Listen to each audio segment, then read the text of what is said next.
everyone, it's Sid at Cool Movie Gram. Welcome to my channel, those of you who have just stumbled upon me. And also, I'd like you to subscribe and like and all that. Okay, anyways, this is the first in a series of videos that I'm going to be doing, discussing films that mean something to me. So these are like important films in my life that kind of the shape the kind of film, the kind of taste of the kind of films that I like, my kind of preferences, and also some of them that have actually changed my life in some sort of way. So, okay, so this week we're going to be discussing Enter the Dragon. Of course, this film was released in 1973, stars Bruce Lee, John Saxon, Jim Kelly, and Shea Kien, and as well as Bob Wall and Bolo Young. It was directed by Robert Klaus, and this was a US production alongside with Hong Kong. It was shot and filmed mainly in Hong Kong. And the plot of the film, it's about Lee, played by Bruce Lee, is a Shaolin student who is actually really good at martial arts. He's contacted by a intelligence agency, more than likely probably a British one, considering Hong Kong was under British rule at that time. It was a colony. And he's to actually accept an offer to a tournament held on an island controlled by Mr. Han, played by Shea Kien, and who's actually running a drugs and prostitution racket off that island. And but Lee himself has other reasons why he would like to actually take down Han. And at the same time, you have two other martial artists who are kind of focused on. There are many other martial artists that do join this tournament, but the main focus is on the two other martial artists, which are, one is Roper, played by John Saxon, who's like a high society gambler who's in way too deep with debts, and is trying to find a way to kind of pay off all his gambling debt and such. And he's run afoul with a lot of the local loan sharks in America. And then we have Williams, played by the late Jim Kelly, who's a martial artist from a karate school and is possibly part of the whole pro-black Black Panther kind of movement that was really prevalent in the 70s. And he's going to actually prove himself. So as they kind of move into the island, they realize that not everything is as it seems, and that Mr. Han himself has different reasons as to why he held the tournament. It's not just a martial arts tournament, but it's actually for other reasons. And yeah, I mean, this film it was a huge success upon its release when it came out. I mean, it made well over 300 million at the time, and adjusted for inflation, it's around about $1 billion worldwide. I mean, that's the level of success that this film actually had when it came out. And I think this is prior to The Exorcist being released. This was actually the highest grossing film of the year or of all time in the world at one point. Sadly, Bruce Lee was not able to see the finished product because just a month or a few weeks before the premiere of the film, he was actually complaining of a headache and wasn't feeling too well, and ended up taking a painkiller.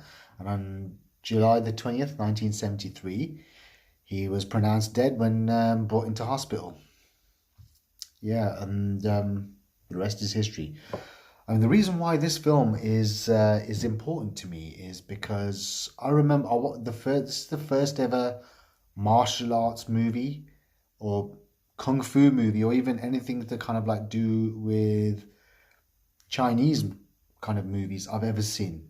I mean, albeit it was a Warner Brothers produced film, But I remember I watched this at 6 years old because I remember quite clearly I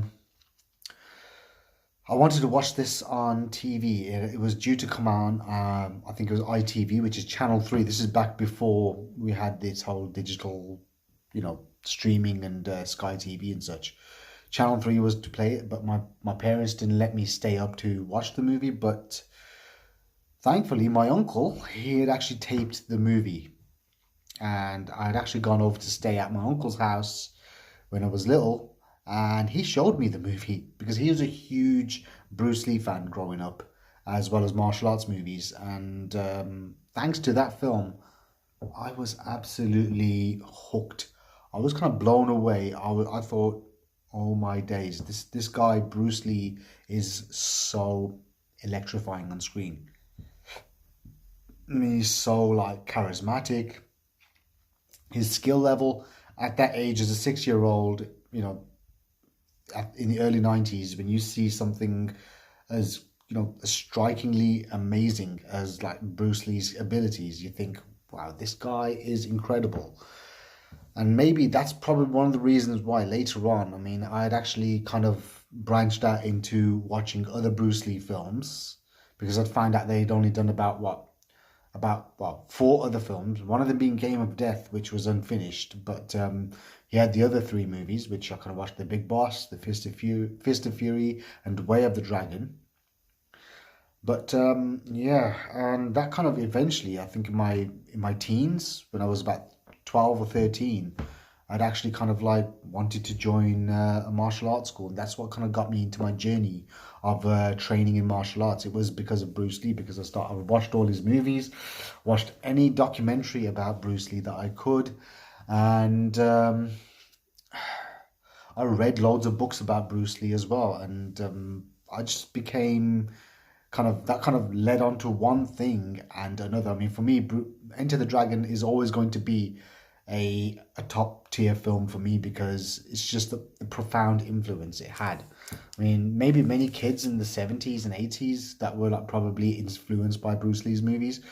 But for me, I mean, I thought this guy was amazing. I mean, he kind of like opened my path, my kind of mind to a different world of cinema. It actually kind of branched out into Jackie Chan. Then after Jackie Chan and Sammo Hung and a few others, I branched out into like the John Woo films and like the heroic bloodshed genre and the triad movies that were coming out. And then also on top of that, I'd actually kind of like when I was a little bit older, I started kind of going into the back catalogue of a lot of the Shaw Brothers films and started watching, collecting as many of these films that I could, and that kind of like literally got me into that kind of aspect of like Hong Kong cinema. Then of course that probably must have led on to Asian cinema as a whole, being Japanese and Korean in specific. Yeah, definitely this film. I mean, for me, it's always going to be that one film that kind of got me into that spark, that gave me that spark. I mean, many kids my age, they probably at school were dreaming to be like the next Eric Cantona or the next Robbie Fowler or such. But I was a kid that was, I wanted to be like the next Jackie Chan or the next Bruce Lee kind of thing. That was, they were my kind of like my role models and heroes growing up as a kid. Yeah, so definitely this was, one of the films I would say that is definitely responsible for me having this obsession with martial arts, with, Bruce Lee books, and also kind of like training in general. I mean, later on in my life, I mean, although I'd only trained for about maybe 5 or 6 years fully, but then I kind of went off it when I went to university. But then I kind of got back into training, but then I was more into like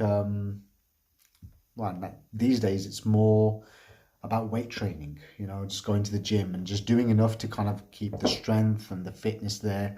But then I do make sure I get some time to hit the bags and stretch out, do some kicks and whatnot, just to kind of like keep that explosive power, to keep the edge there. and it also kind of inspired me to kind of learn how to use nunchucks. And I would say, yeah, I mean, definitely. I mean, Bruce Lee is probably for me one of the most inspirational people in the world. You know, especially from the 25th century, from the 20th century, he's probably one of the most influential people when it comes to like being a pop culture icon, and you know, a martial arts icon as well, and even a movie icon. I mean, Bruce Lee kind of like, you know, he is one of the most important figures. I mean, his yell, you know, the nunchucks. Whenever you see someone using the nunchucks, you'd automatically think that's Bruce Lee. And of course, it kind of like even in the TV show Warrior, which was based on an idea by Bruce Lee, in the second season, in the episode entitled "Enter the Dragon."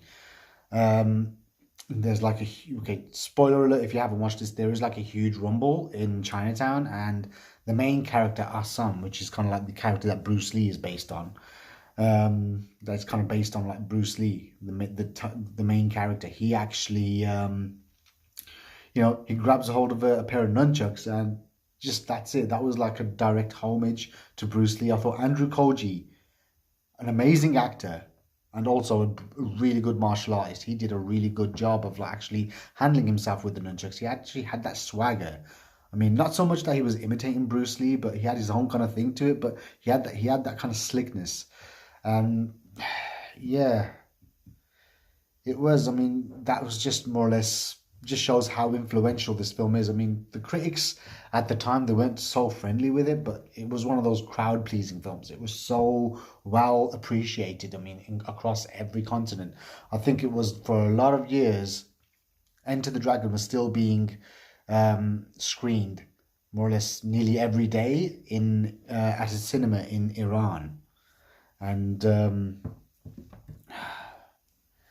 that just shows. And you know, other parts of the world, they still kind of like have like odd screenings of this film. I mean, it's so influential, this film is, and for me it's always been that one movie that I would always kind of like hold in high regard. I mean, it may not be my all-time favorite movie, but I would say in terms of like influence, for me it's probably one of the most important films of out of all the films that I've watched. One of the most important movies, definitely, because it had an impact on my life. It had an impact on my taste of film and the kind of films that was, and it just kind of opened me up to a whole different kind of subgenre of the action films. Well, yeah, that was my my piece on this classic of a film. Um, be sure to subscribe, like, and comment. And if you know, if you've watched this movie, which more than likely you probably have. I mean, it's just one of the most well-known movies in the world. The hell, yeah. But what I would suggest is you could just like, comment, subscribe, and also follow me on Instagram. And hopefully I'll be seeing you on the next video.